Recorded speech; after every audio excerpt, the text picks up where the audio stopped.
Eu fui o rei do baralho, homem de má intenção.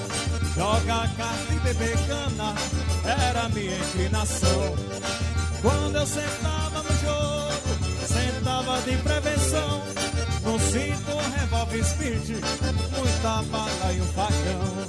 Já pedia uma cachaça misturada com limão. Puxava o chapéu pros olhos e misturava o carvão. Faltava uma carta e duas, faltava outra no chão. Escondia outra no bolso para ver a tapeação.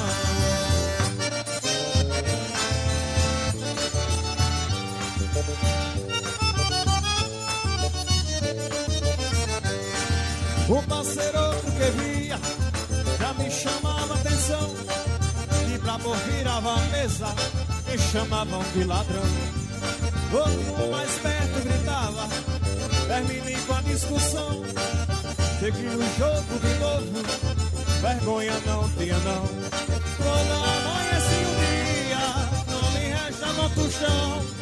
Chegava em casa com sono, já dava outra expressão.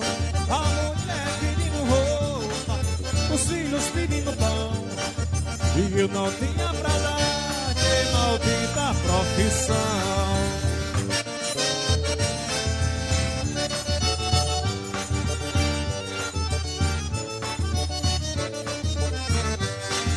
Um dia minha filhinha me agarrou pela mão. Papai, você me acompanha pra uma apresentação. E me levou numa igreja onde reina a devoção. Me apresentou para o padre e me fez a confissão. Depois de muitos conselhos eu chorava de emoção. Tomei a hóstia sagrada, minha santa comunhão.